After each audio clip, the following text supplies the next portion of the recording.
नमस्कार। आज हम एक बार फिर बात करने जा रहे हैं भारत और चीन के संबंधों के बारे में और अंतर्राष्ट्रीय सीमा पर भारत और चीन में जिस तरह का तनाव पिछले कुछ वर्षों से देखने को मिल रहा है, उन तनाव के कारणों के बारे में और वास्तविक स्थिति क्या है, क्योंकि भारत में चीन के बढ़ते प्रभाव को लेके आम जनता के मन में भी कई तरह की आशंकाएं बढ़ती जा रही हैं। तो आज हम इन्हीं विषयों पर विस्तार में जानने की कोशिश करेंगे अपने मेहमान श्री जेके त्रिपाठी जी से।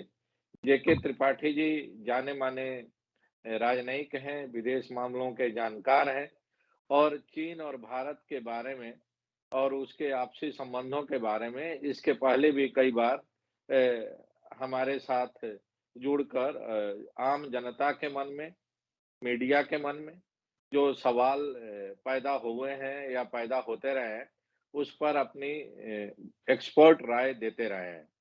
तो एक बार फिर हम श्री त्रिपाठी जी से अनुरोध करेंगे कि वे इस समय जो मौजूदा हालात हैं भारत और चीन के बीच बढ़ते तनाव को लेके और उसको लेके जिस तरह की बयानबाजी हो रही है, राजनीति हो रही है, उन विषयों पर उनकी क्या राय है, वे अपनी राय से हमारे दर्शकों को अवगत कराएँ।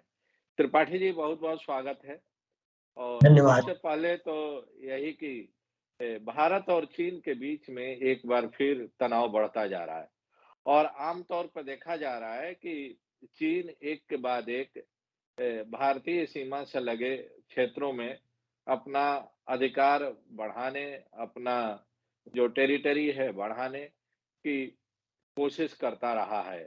यह कार्रवाई 1959 से शुरू हुई थी और बदस्तूर जारी है।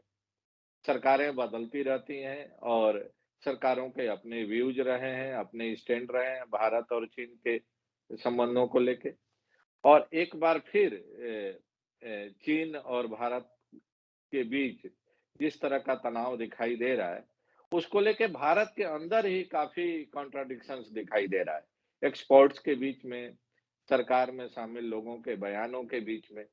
तो मैं आपसे ये समझना चाहता हूँ कि आखिर वास्तविक स्थिति क्या है?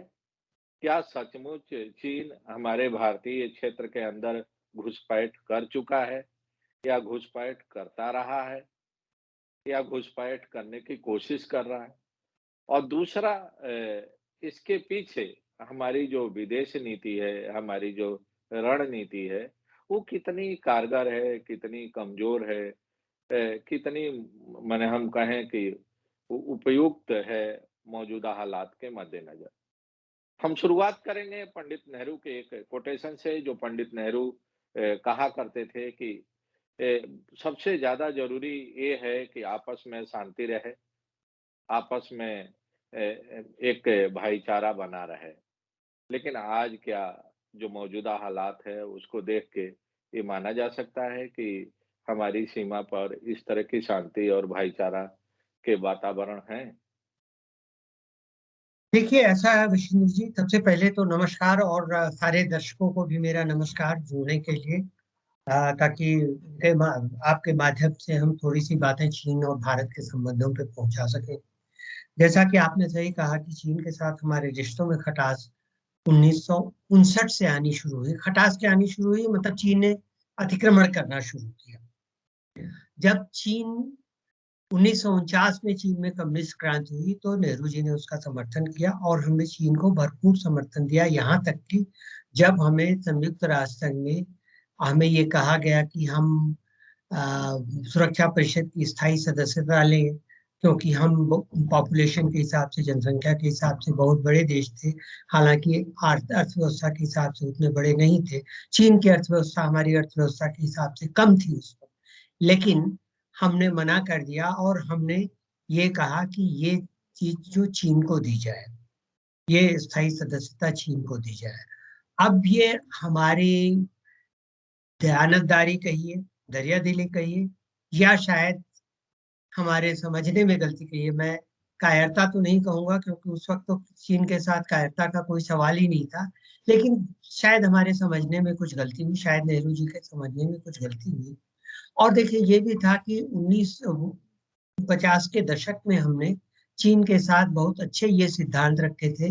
हिंदी चीनी भाई भाई का नारा लग रहा था। चाओ एनलाई यहाँ आए थे और हम पंचशील का सिद्धांत हमने उनके आगे रखा, जिसके हिसाब से शांतिपूर्ण सहअस्तित्व और एक दूसरे के आंतरिक मामलों में हस्तक्षेप न करने की बात प्रमुख थी। ये सब बातें हुई, लेकिन 1959 से जब 1959 में हमारे यहाँ हमारी बीजिंग में हमारे दूतावास ने एक रिपोर्ट भेजी कि चीन की आंख हमारी टेरिटरी पे या हमारे क्षेत्रों पर है, और उस रिपोर्ट को, वो रिपोर्ट नीचे से शुरू होती है और एम्बेसडर की ओर से करेक्ट होते होते वो हर महीने ऐसी रिपोर्ट्स जाती हैं हर दूतावास से, और वो विदेश मंत्री तक पहुंचती। जब विदेश मंत्री तक पहुंची, और इंसिडेंटली नेहरू जी ही उस वक्त विदेश मंत्री भी थे, क्योंकि आप जानते हैं उन्होंने अपने पूरे 47 से 64 के कार्यकाल में कोई विदेश मंत्री नहीं रखा था, तो वही विदेश मंत्री थे। उनकी टेबल पे पहुंची, उन्होंने पढ़ करके लिटरली इसको डस्टबिन में फेंक दिया कि ऐसा हो ही नहीं सकता, ये बकवास है। और ये मैं इसलिए नहीं कह रहा हूँ कि सुनी सुनाई बात है, कि ये कहीं से अफवाह नहीं है। ये मुझे बताया माननीय श्री नटवर सिंह ने स्वयं। ये दोनों चीजें कि हमने सुरक्षा परिषद की सदस्यता चीन के लिए पेशकश की, और ये की, और क्योंकि इसलिए कि नटवर सिंह उस वक्त 57 से लेकर 60 या 61 तक चीन में पोस्टेड थे बीच। तो ये मैं नहीं कहता कि नेहरू जी की गलती थी। समस्या ये थी कि नेहरू जी एक कूटनीतिक कम एक राजनेता ज्यादा, एक स्वप्न दृष्टा थे, क्योंकि राजनेता के लिए बड़ा अच्छा होता है, लेकिन कूटनीतिक नहीं थे। कूटनीतिज्ञ नहीं थे, क्योंकि होता क्या है, देखिए एक राजनेता जो है वो ऐसे विश्व का निर्माण करना चाहता है जो कि आइडियल हो, जो आदर्श विश्व हो। लेकिन कूटनीतिक इसके ठीक विपरीत ऐसे विश्व में अपने देश के लिए फायदा चाहता है जो अभी है। तो आदर्श विश्व और वर्तमान विश्व में फर्क होता है। ये शायद राजनेता नहीं समझते या स्वप्नदृष्टा नहीं समझते, इसको कूटनीतिक ही समझता है। इसलिए वो कहता है प्रैक्टिकल होकर कि जैसे जैसी दुनिया है हमें उसी में अपने लिए कुछ निकालना है। बहरहाल 1962 आया, 1962 में चीन ने आक्रमण कर दिया, और उस वक्त भी पंडित नेहरू ने ये कहा लोकसभा में बोलते हुए कि not even a single blade of grass grows over there. 22,000 वर्ग मील यानी 38,000 कुछ सौ वर्ग किलोमीटर का क्षेत्र चीन ने हथिया लिया। जब नेहरू जी ने यह कहा तो महावीर त्यागी थे, उन्होंने अपनी पगड़ी उतारते हुए कहा, nothing grows here on my head also that और your head, does that mean that it should be also chopped off. तो ये पृष्ठभूमि थी, लेकिन वो हमारे लिए ही नहीं, हमसे ज्यादा वो नेहरू जी के लिए एक धक्का था, क्योंकि वो राजनेता थे, आदर्शवादी थे। उनको ये लगा कि हिंदी चीनी भाई भाई का ये सारा कुछ किस तरह से एकदम चूर चूर हो गया। उसके बाद क्या हुआ कि, और इसमें एक कारण ये भी था, उस वक्त अगर ये मिलिट्री के रिकॉर्ड्स में, मुझसे कुछ मिलिट्री के रिटायर्ड जनरल्स ने भी रिकॉर्ड देख के बताया है कि उस वक्त चीन की पूरी एयरफोर्स के पास सिर्फ 4 हवाई जहाज थे। हमारी सेना ने प्रधानमंत्री से गुजारिश की कि हमें हवाई हमला करना चाहिए चीन पे, लेकिन प्रधानमंत्री इसके खिलाफ थे कि हम हमला करें। उन्होंने कहा हम आक्रमण नहीं करेंगे, हम बचाव करें, और बचाव के उसमें हम एयरफोर्स से कुछ ऐसी कार्रवाई नहीं करेंगे जिससे जान माल का नुकसान हो। तो ये भी, अगर उस वक्त हमें एयरफोर्स से हमला करने की का आदेश मिल जाता तो शायद हम, स्थिति कुछ दूसरी। फिर उसके बाद एक और चीज आई, तवांग में, असम, उस वक्त पूरा नॉर्थ ईस्ट असम ही हुआ करता था, नेपा और असम। असम में तवांग तक हमारे पास आने जाने का कोई साधन नहीं था, हमारे बॉर्डर रोड्स नहीं बने थे, जो मजदूर थे, कुली या जवान, वो सर पे बोझा या कंधे पे बोझा लाद करके तब ले जाते थे, जबकि चीन ने वहां सड़कें बनानी शुरू कर दी और स्थिति ये भी खराब थी। अब मैं इसमें नहीं कहता कि नेहरू जी की गलती है, क्योंकि कई लोग कहते हैं कि नेहरू जी ने गलत किया, कि उन्होंने उन्होंने जनरल कौल को ईस्टर्न सेक्टर का कमांडर बना करके भेजा इस संभालने के लिए। जनरल कौल बड़े ही अनुभवहीन व्यक्ति थे। वो उसके पहले उसमें थे, उस विंग में थे जो मिलिट्री के लिए मकान वगैरह बनाने का काम करता है। फ्रंट का उनको इन्फेंट्री का कोई अनुभव नहीं था और वो जाते ही बीमार हो गए। 20 दिन बीमार रहे शिलांग में और फिर वापस चले आए। तो एक कमांडिंग की भी, एक कमांड की, एक लीडरशिप की भी वहां गलती थी। अब लोग कहने को कहते हैं कि चूंकि वो जनरल कौल कश्मीरी थे, नेहरू जी भी कश्मीरी थे, इसलिए भेज दिया। मैं वो बातें नहीं मानता, लेकिन ये है कि कुछ गलतियां हुई, शायद इसलिए भी कि हमें पहले के युद्धों का कुछ अनुभव भी नहीं था। बहरहाल उसके बाद चीन ने कई बार कोशिश की हमारी हमारे क्षेत्र, हमारी टेरिटरी हथियाने की। नाथुला की का छोटा सा संघर्ष हुआ जिसमें हमने चीन को रोक दिया। चीन नाथुला पे कब्जा करना चाहता था, आजकल सिक्किम और चीन के बॉर्डर पे हमने रोक दिया। और उसके बाद से चीन समय समय पे, जिसको आप कहते हैं टोहना, वो करता रहा। चीन समय समय पे टटोलता रहा, मेजर ला, जीप ला वगैरह वगैरह क्षेत्रों में, और हम उसका प्रतिकार करते हैं। अब इसके बाद जो आया कि इसी दौरान जब 71 का युद्ध हुआ और चीन को पाकिस्तान का भरपूर साथ मिला, तो हम समझ गए कि चीन के साथ अब हमारी दोस्ती का कोई रास्ता बचा नहीं है, न ये होनी चाहिए।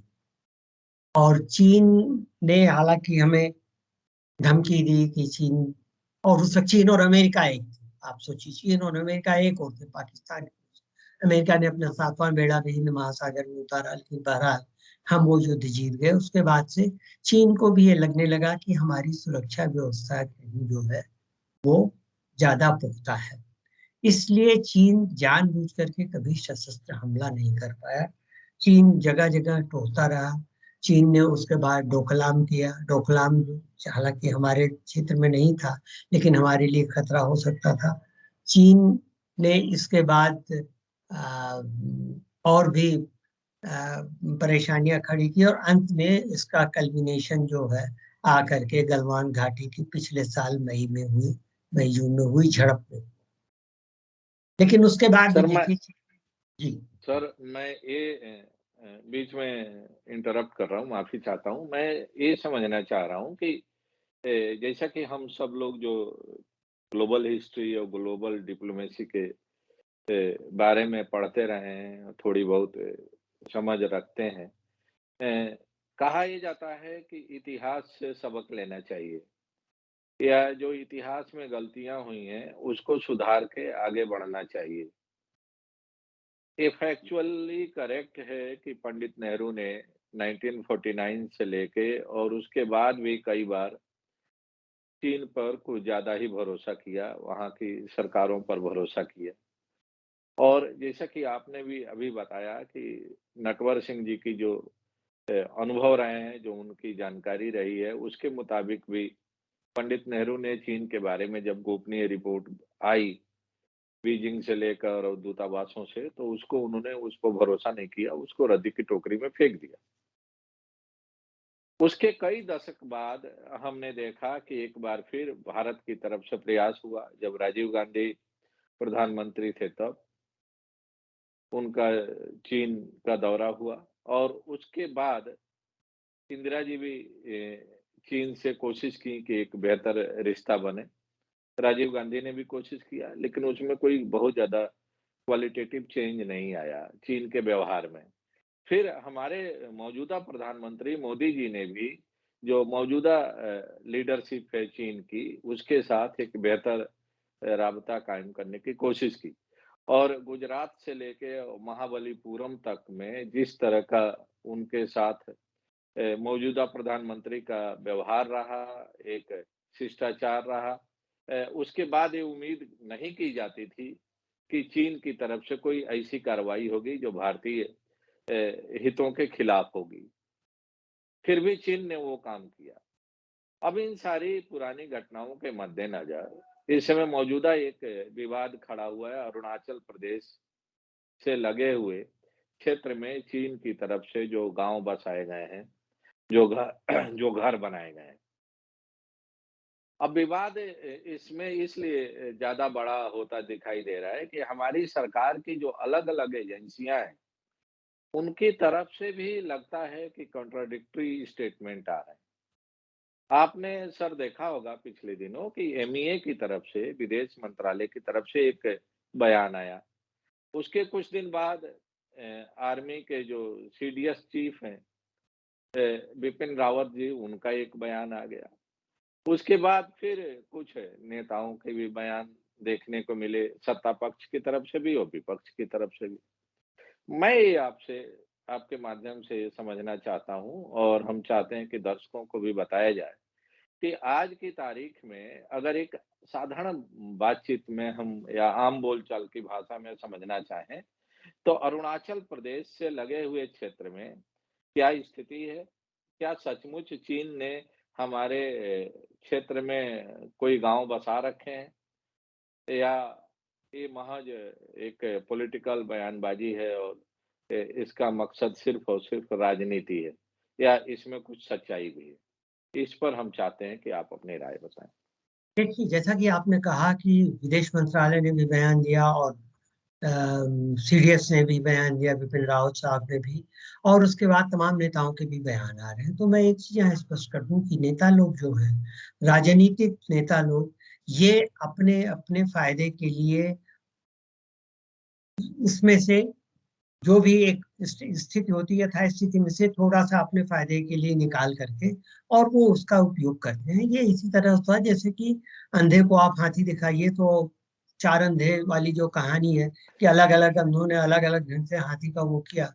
लेकिन क्या है कि देखिए, अब ये परसेप्शन की भी काफ़ी फ़र्क है, क्योंकि इतना जो जो चीन ने हमारे क्षेत्र हस्तगत किए थे 1962 में, वो अभी तक उनके पास है। टेक्निकली हमारे हिसाब से वो हमारे क्षेत्र है। लेकिन जो कब्ज़ा चीन का है 1962 से लेके अब तक 51 साल 61 साल तक चला आ रहा है। 59 साल तक। तो क्या है कि हम ये कहते हैं कि चीन ने वहाँ के बाद से कुछ भी अभी वो नहीं किया है। चीन ये कहता है भाई ये हमारा इलाका हमारे कब्जे में है, 59 साल से हम यहाँ पर गाँव बसा रहे हैं या शहर बसाए, इससे आपको क्या मतलब? बात सही है। लेकिन आप ये भी कह सकते हैं भाई ये हमारा इलाका है। तो अब नेता पक्ष या विपक्ष के दोनों अपने-अपने तरह से उसको इंटरप्रेट कर रहे हैं। स्थिति ये है कि जो जितना चीन ने 1962 में लिया था, उसके बाद से चीन ने ज़मीन नहीं ली है, लेकिन उस ज़मीन पे उसने कब्ज़ा कब्ज़ा जो किया था, उसमें उसने गाँव बसाया है, शहर बसाने की कोशिश की है और वहाँ चीन तब से मेरे ख़्याल से चीन सन 72 से वहाँ स पूरे भारत के साथ बॉर्डर पे सड़कें बना रहा है। तो चीन का तो ये प्रयास है कि हम वहाँ तक सड़कें बनाएँ, वहाँ अपने मिलिट्री गैरिसन्स भी रखें, ताकि ज़रूरत पड़ने पर आक्रमण करने या आक्रमण होने की स्थिति में हम भारत के ऊपर दबाव बना सकें। लेकिन ये भी कहा जा सकता है कि अगर हमने ये कहा क आम तौर पे होता ये है कि जो लाइन ऑफ कंट्रोल होता है, उसके दोनों ओर कुछ हद तक नो मैन्स लैंड होता है, कि जिसमें आप कुछ नहीं कर सकते। तो लेकिन ये लाइन ऑफ कंट्रोल नहीं है, line of actual control. Line of control तो हमारे हिसाब से और ऊपर नॉर्थ में होनी चाहिए थी, लेकिन वो नहीं है। तो अब चूँकि हम वहाँ अब इसलिए लाइन ऑफ एक्चुअल कंट्रोल ही यही उसी को अभी आप लाइन ऑफ कंट्रोल ही समझ करके, क्योंकि जो वस्तुस्थिति है वही देख करके आप ये कहेंगे कि चीन ने वहाँ पर जो लाइन ऑफ एक्चुअल कंट्रोल उसके पार उसने बनानी शुरू कर दी। और ये लाइन ऑफ एक्चुअल कंट्रोल के पार बनाता है तो आप कुछ नहीं कर सकते, क्योंकि आपने अभी देखा होगा कि परसों ही रूस का बयान आया है, जब काला सागर में रूस और यूक्रेन के बीच में, अमेरिका के बीच में परेशानी हुई, तनाव बढ़ा, तो रूस ने साफ साफ कह दिया कि यूक्रेन के बॉर्डर पे हमने जो 60,000 सैनिक तैनात किए हैं, वो हमारी बॉर्डर के हमारे साइड में, हम बॉर्डर के हमारे साइड में हम कुछ भी कर सकते हैं। तो मतलब ये परसेप्शन की बात है कि बॉर्डर आपका कहाँ है, आप किसको बॉर्डर मानते हैं। चीन उसको बॉर्डर मानता है जहां तक कब्जा किया हुआ था उसने, हम उसको बॉर्डर मानते हैं जो कब्जे से पहले का था। तो ये परसेप्शन है, नेता लोग तो दोनों ओर के एक दूसरे की वो करें। ये भी बात सही है कि कि बॉर्डर अगर है, बॉर्डर के पास, आप बॉर्डर के तुरंत बाद अगर आप उसको एलएसी को एलओसी मानते हैं, जैसा कि चीन मान रहा है, तो भी आप वहां नहीं कंस्ट्रक्शन ऐसे कर सकते जब तक कि दोनों देशों के बीच में वार्ता न हो। और हमारे और चीन के बीच में कई स्ट्रक्चरल मैकेनिज्म्स हैं, बात करने के लिए कई वर्किंग ग्रुप बने हुए हैं। और ये 3,444 किलोमीटर की जो सीमा रेखा है हमारे और चीन के बीच में, ये इतनी ज्यादा विवादास्पद है कि इसमें अभी कोई खास समझौता इतने सालों की बातचीत के बाद भी नहीं हो पाया। बातचीत हो रही है, ये वर्किंग ग्रुप्स बैठते हैं, बात करते हैं, लेकिन बहुत धीमे धीमे समझौता हो रहा है। शायद इसलिए कि एक तो सीमा रेखा बड़ी है, और दूसरे चीन के साथ हमारे संबंध भी इतने अच्छे नहीं रह रहे हैं कि हम उससे कुछ सार्थक बात कर सकें। लेकिन फिर भी बातचीत तो होनी ही चाहिए, क्योंकि वही एकमात्र विकल्प है। सर, एक कहावत है, वीर भोग्या वसुंधरा। ये आम तौर पर कही जाती है जब गांव मोहल्ले में झगड़ा होता है तब भी, जी। और जब एक राज्य से दूसरे राज्य के बीच में झगड़ा होता है तब भी, और जब इंटरनेशनल बॉर्डर पर भी कोई डिस्प्यूट की स्थिति पैदा होती है तब भी। अमेरिका को जहां जरूरत पड़ती है अपने नेशनल इंटरेस्ट को, अपने सिटीजन्स के राइट को प्रोटेक्ट करने के लिए, तो वहां जाकर वो हमला करके लौट आता है। वहां पर उसको कहीं भी एमनेस्टी इंटरनेशनल का वायलेशन नहीं दिखाई देता, और ना ह्यूमन राइट का वायलेशन दिखाई देता है। लेकिन ज्यों ही दूसरे देश या दूसरे कहीं सिविल सोसाइटी के लोग कुछ करते हैं, तो वहाँ अमेरिका, अमेरिकन एजेंसियाँ कूद पड़ती हैं, उनको हर तरह के ह्यूमन राइट से लेके एमनेस्टी इंटरनेशनल तक की तमाम तरह के वायलेशंस की वारदातें दिखाई देने लगती हैं। भारत और चीन की स्थिति भी कमोबेश धीरे-धीरे वही बनती दिखाई दे रही है। आज की तारीख में अगर हम कहें तो निश्चित रूप से चीन की जो ताकत है, भारत से कई गुना ज़्यादा है। और शायद यही कारण है कि चीन न केवल अरुणाचल प्रदेश में बल्कि उत्तराखंड से लेके और जो हमारी भूटान की और भारत की सीमा है, वहाँ पर भी बार-बार हिमाकत करता रहा है और कोशिश करता रहा है कि भारतीय क्षेत्र पर कब्ज़ा किया जाए। मैं सर आपसे ये समझना चाह रहा हूँ कि क्या ये बात सच है कि भूटान से भारत के रिश्ते उतने अच्छे नहीं हैं? और शायद यही कारण है कि भूटान भारत के को बिना कॉन्फिडेंस में लिए चीन के साथ जो समझौता किया है, तो आने वाले दिनों में या भविष्य में भारत के लिए एक और बड़ा खतरा पैदा हो जाएगा भूटान की तरफ से। क्योंकि अगर भूटान चीन की गोद में जाके बैठ जाता है, तो वैसी स्थिति में भारत के लिए और मुश्किलें पैदा हो सकती हैं। इस पर सर आपकी क्या राय है? देखिए, पहले तो आपकी सबसे पहली बात पे मैं लड़ूंगा, वीर भोग्या वसुंधरा, एकदम सही बात है। लेकिन इसका मतलब कि वसुंधरा को भोग करने के लिए वीर होना पड़ेगा। और आपने कहा कि चीन के साथ हमारी सामरिक ताकत उतनी नहीं है जितनी चीन की है। हमारी एयरफोर्स की ताकत उतनी नहीं है, हमारी नेवी की ताकत उतनी नहीं है। आर्मी की जो ताकत है नॉर्थ ईस्ट में उतनी नहीं है, क्योंकि नॉर्थ ईस्ट में पहाड़ियां नीची हैं। लेकिन जैसे सियाचिन या इधर लद्दाख में चीनियों को उतनी ऊंचाई पे लड़ने की कोई ट्रेनिंग नहीं है। अब वो ले रहे हैं ट्रेनिंग वहां पे, इसीलिए उधर भी वो बता रहे हैं अपना गैरिसन वगैरह, ताकि उनको ट्रेनिंग दी जा सके। वहां हम अच्छे ढंग से हैं। हेलो। जी सर। हाँ, वहां हम अच्छे ढंग से मौजूद हैं। कहने का मतलब ये है कि हमको ताकत लेनी पड़ेगी, और ताकत बनाने के लिए हमें अपने डिफेंस या रक्षा पर ज्यादा वो करना पड़ेगा, व्यय करना पड़ेगा। एक दूसरी चीज, हमको कभी भी बातचीत से गुरेज नहीं करना चाहिए, लेकिन इसके साथ ही साथ बातचीत पर ही पूरी तरह निर्भर नहीं रहना चाहिए, क्योंकि चीन को हम देख चुके हैं। और एक दिनकर जी की लाइनें हैं कि क्षमा शोभती उस भुजंग को जिसके पास गरल हो, उसको क्या जो दीनहीन विशीन विनीत सरल हो। तो आप क्षमा तभी कर सकेंगे जब आपके पास गरल होगा। तो मेरे कहने का मतलब वहां पे हमें क्या करना चाहिए कि हमें रक्षा के लिए पूरी तरह सन्नद्ध रहना चाहिए, साथ ही साथ बात करना चाहिए। और रक्षा ही नहीं, अर्थव्यवस्था के लिए, क्योंकि चीन को सबसे ज्यादा आजकल जो चीज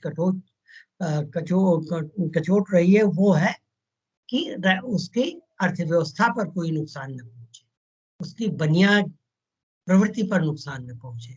आपने देखा होगा जब पिछले साल करीब 90 एप्स को बंद कर दिया था, तो चीनी कंपनियां सीधे सीधे चीन के पास पहुंची थी। हमारे पास इतना बड़ा मार्केट हमारे हाथ से जा रहा है। बहरहाल, दूसरी चीज जो आप कह रहे हैं कि चीन भूटान तक वो कर रहा है, भूटान को अपने फेवर में कर रहा, तो एक चीज जहां मैं स्पष्ट बता दूं कि अंतरराष्ट्रीय संबंधों में कहा जाता है कि कोई भी कभी किसी का हमेशा के लिए नहीं होता। There are no permanent bedfellows in international relation, in diplomacy. आपके इक्वेशन बदलते रहते हैं। पहले आपने देखा कि रूस के साथ आपके संबंध बड़े अच्छे थे, अब अमेरिका के साथ आपके संबंध ज्यादा अच्छे हो रहे हैं। तो ये संबंध बदलते रहते हैं, इसलिए इसमें एक सतत प्रयास करना चाहिए। भूटान के साथ भी हमारे संबंध बहुत अच्छे हैं। भूटान की रक्षा और विदेश मामलों का जिम्मा हमने बहुत पहले से लिया था, 1947 में जब स्वतंत्र हुआ था तभी से। बाद में भूटान ने ये कहा कि भाई ये थोड़ा सा अतिरेक है जिम्मा लेने का, कि आप, हम एक संप्रभु राष्ट्र हैं, छोटे ही सही, लेकिन आप हमारे विदेश मामलों में पूरी तरह से। तब ये हुआ कि नहीं, विदेश मामले आप वो करेंगे लेकिन हमसे सलाह मशविरा लेते रहे। अब भूटान जैसे छोटे देश के लिए भी, चीन जैसे बड़े देश के लिए भूटान जैसे छोटे देश को ललचाना तो कोई बहुत बड़ी बात नहीं है। अब ये लेकिन बड़ी बात है कि भूटान यहाँ तक देखे कि वो इस लालच में पड़ता है कि नहीं, क्योंकि आगे आपको चीन के कर्जे की नीति के कई दुष्परिणाम श्रीलंका से लेके जिबूती तक आपको दिख रहे हैं। तो छोटे देश, और नेपाल में भी दिख रहे हैं। अब देखिए नेपाल ने भी थोड़ा सा दूरी बनानी शुरू की, हालांकि नेपाल की टोटल जीडीपी का 1/3 जो है चीन का कर्जा है। तो नेपाल से भी लोग ये कहते हैं कि नेपाल तो हमारा, अब नेपाल को भी हमने बैकयार्ड अपना मांग लिया था, हमने अपना आंगन मांग लिया था कि चाहे जो करें हम होता रहेगा। ये प्रवृत्ति ठीक नहीं है। और इसीलिए क्या हुआ, नेपाल हमसे 1971 से नेपाल में सुबुघाट हमारे खिलाफ थी। जब हमने 75 में जब हमने सिक्किम का अधिग्रहण किया था, तो नेपाल ने हमसे कहा था कि हम उनके साथ एक समझौता करें कि यहाँ पर हम किसी किसी तरह का वो मिलिट्री दखल नहीं करेंगे। हमने मना कर दिया था, ये कहते हुए कि हमने तो पहले ही आपके साथ संधि कर रखी है सर। लेकिन पाकिस्तान और चीन ने तुरंत उनके साथ ये नई संधि कर। तो हमें अभी कोशिश क्या करनी है कि ये जो छोटे छोटे देश हैं, इनको हमें साथ लेके चलना पड़ेगा, बड़े भाई की तरह। हालांकि कई देश कहते हैं कि जो बंगाली शब्द होता है बड़े भाई की तरह, दादागिरी कर रहे हैं, बिग ब्रदर एटीट्यूड है। तो वो भी हमें देखना होगा, क्योंकि एक बड़ा मर्म मर्म है, ये मर्म स्थल है छोटे देशों का, कॉम्प्लेक्स है। उनको ये लगता है कि हमारे ऊपर दादागिरी की जा रही है। तो हम सिर्फ अपने ये देखते हुए, हम बहुत बड़े शांति, ये सिर्फ कह के कि हम बहुत बड़े शांति प्रिय देश हैं, आपके साथ हम हमेशा आपका विकास करेंगे और हम आपको कोई नुकसान नहीं पहुंचाएंगे, सिर्फ ये कहना फिर वही चीज हो जाती है कि आप आदर्शवादिता की बात करें। एक और जहां चीन अपना खजाना खुला छोड़ रहा है, वहां आपको भी चाहिए। हमने किया है, काफी कुछ किया है भूटान के लिए, लेकिन हमको काफी कुछ और भी करना है। ये नहीं है कि हम, जिसको अंग्रेजी में कहते हैं कंप्लेसेंट, कि एकदम से हम निश्चिंत हो जाएंगे, लापरवाह हो जाएंगे। वो नहीं करना चाहिए। भूटान के साथ हमारे संबंध बड़े अच्छे रहे हैं, लेकिन अभी वहां लापरवाही दिखाने की हमें ज़रूरत नहीं है। तो सर इसका मतलब साफ है कि मौजूदा हालात को देखते हुए जो हमारी विदेश नीति है, जो हमारी डिप्लोमेसी है, वो उसको और इफ़ेक्टिव बनाने की और ज़रूरत है। धारदार करना उसको पड़ेगा। हाँ, उसको और माने धारदार बनाने की ज़रूरत है और इसके साथ ही जिस तरह से चीन की जो मौजूदा लीडरशिप है, शी जिनपिंग साहब की, जिसको लेके कि वहाँ उनको और असीमित अधिकार अभी दे दिया गया कुछ दिन पहले उनकी जो एपेक्स बॉडी की कन्वेंशन में उनको और असीमित अधिकार और असीमित सारी चीज़ें उनको दे दी गई, मैंडेट दे दिया गया। तो उसके मद्देनज़र ज़रूरी है कि हमको अपने वहाँ भी हमारी जो विदेश नीति है, हमारी जो डिप्लोमेसी है, उसको मौजूदा परिस्थितियों के अनुरूप तैयार करके और ज़्यादा से ज़्यादा इफ़ेक्टिव बनाया जाए, ज़्यादा से ज़्यादा चौकन्ना रहा जाए। बहुत-बहुत धन्यवाद आपने अपना कीमती समय दिया और हमसे इतनी महत्वपूर्ण जानकारी साझा की और हमारे दर्शकों से साझा की। हम फिर भविष्य में आपको तकलीफ देंगे इस तरह के किसी महत्वपूर्ण विषय पर आपकी वैल्यूएबल सजेशंस के लिए, आपके वैल्यूएबल व्यूज़ के लिए। Thank you sir. नमस्कार।